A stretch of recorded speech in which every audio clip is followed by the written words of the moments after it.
네, 파워 시스템 시간입니다. 시스템으로 시장을 분석해보는 시간인데요. 하재누리 전문가와 함께하겠습니다. 전문가님 안녕하세요. 네, 안녕하십니까. 하재누리입니다. 네, 지난주 우리 증시는 한껏 2000선 위에서 좀 달리다가 지금은 좀 숨을 고르고 있는 그 상황입니다. 오늘 전략을 좀 어떻게 좀 들려주실까요? 일단 지수가 2000포인트를 확인을 했었고 또 확인을 여러 번 또 안정감을 찾으려 했었습니다만 몇 차례 등락이 좀 있었죠. 그래서 오늘의 전략은 지수보단 종목 접근이 효과적이다. 이렇게 타이틀을 달도록 하겠습니다. 자, 우선 종목 접근이 효과적이다. 이런 부분에 대해서 몇 가지 내용을 좀 보고 말씀을 드리면 우선 현재 그 뉴욕 증시 주말에 마감된 내용을 보게 되면 최근 들어서 뉴욕 증시도 어느 정도 지수하고는 무관하게 종목별로 움직임이 유효하게 진행된 부분이 있습니다. 맥도날드부터 먹사까지 상승을 좀 보였는데요. 이 중에 특히 그 파이자나 또 맥도날드, 머크사 이런 쪽의 종목군들은 사실 최근 들어서 비교적 안정적인 추세가 유지되어 있는 종목들입니다. 이런 부분은 종목별로 접근이 여전히 유효한 시장임을 보여주고 있고요. 우리 시장에서도 그런 부분이 어느 정도 연결고리를 이어갈 것으로 보입니다만 현재 화면 보시는 게 종합지수의 움직임인데요.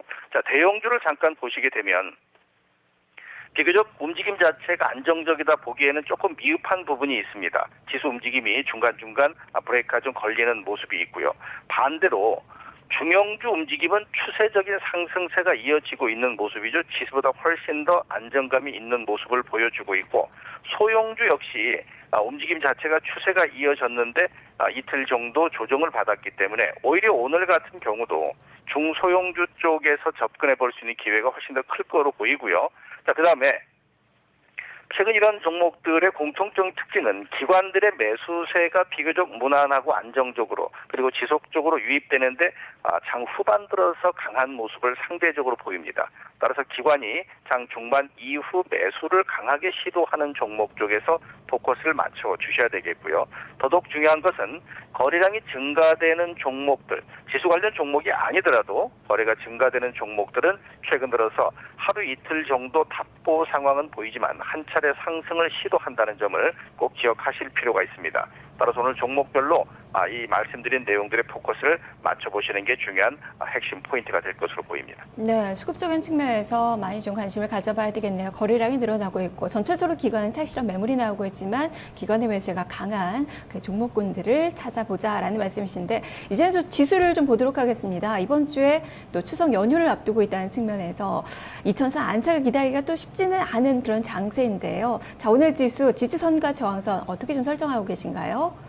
네, 지수의 저점은 2000선 아래로 살짝 눌릴 수 있다라는 생각은 당분간 계속 유지하셔야 될 것 같습니다. 그래서 1955선을 지지선, 저점의 밴드권 하단으로 보겠고요.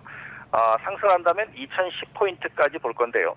통상 이 그 추석 명절, 추석 연휴가 있기 전에 되면 과연 이 추석 시점을 중심으로 주식을 팔고 갈 거냐 아니면 주식을 사고 넘어갈 거냐 이런 얘기가 분분히 나오게 돼 있습니다.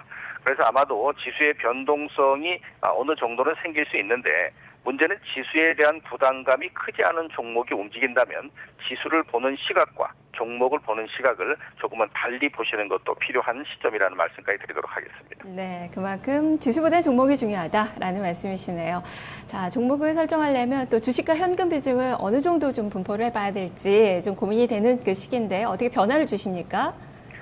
일단 9대1을 유지를 하고 있습니다. 그 대신 말씀드리는 대로 이 90%에 해당되는 주식을 그대로 홀딩하는 전략보다는 사고 파는 매매를 통해서 차익을 실현하는 전제 조건 하에 현금을 10%, 주식을 90%, 기존에 현재 구성했던 비중 그대로 유지하도록 하겠습니다. 네, 90% 발빠르게 좀 회전이 좀 필요하다라는 의견 주셨는데요. 어떤 종목으로 채워야 될지 관심 종목도 들려주시죠. 일단 중요한 건 수급이 강한 중소형주 쪽에서 보자라는 말씀을 드렸기 때문에 혹시라도 중소형주다 해서 저가주를 의미하는 것으로 착오를 가지시면 안 되겠고요. 중소형주의 움직임도 수급이 강한 종목은 기본 가치가 유효한 종목들이죠. 지금 화면 보시는 게 남해 화학입니다. 이미 상승세가 상당 부분 이어진 모습이기 때문에 공격적인 추격 매수는 아닌 것 분명히 생각을 좀 하셔야 되겠고요.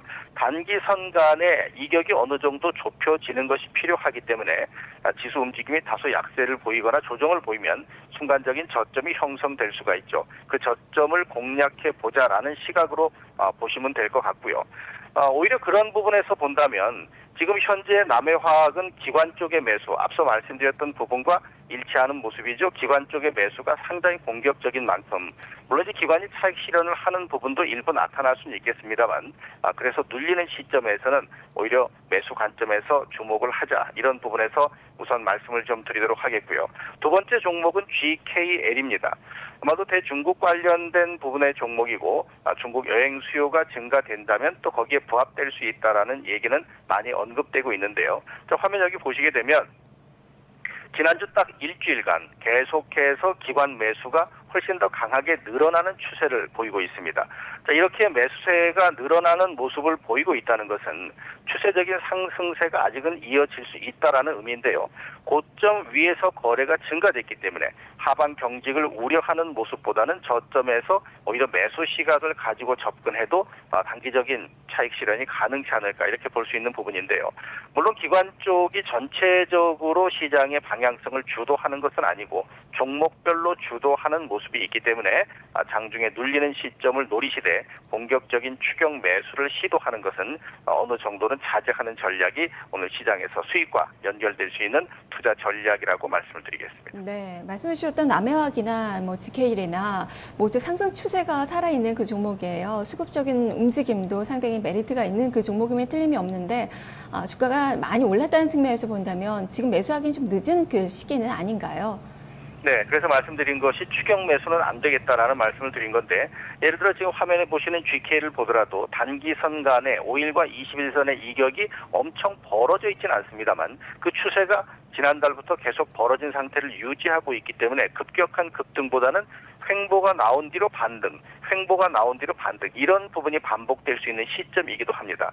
따라서 오늘 오히려 음선이 나오거나 또 5일선 밑으로 내려오거나 이런 모습이 된다면 횡보 국면 속에서 반등을 모색하는 그러한 상태가 될 수 있다라는 점을 보시면 되겠고요.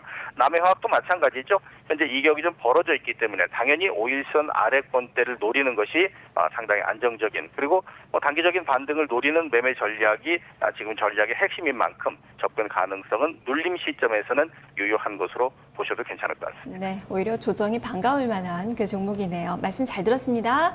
네, 감사합니다. 네, 오늘 파워시스템이 골라낸 종목은 남해화학과 GKL입니다. 오늘 GKL은 동시호가 상황에서도 이제 2% 이상의 상승 출발을 앞두고 있는 그 구간이네요. 하진우리 전문가와 함께했습니다.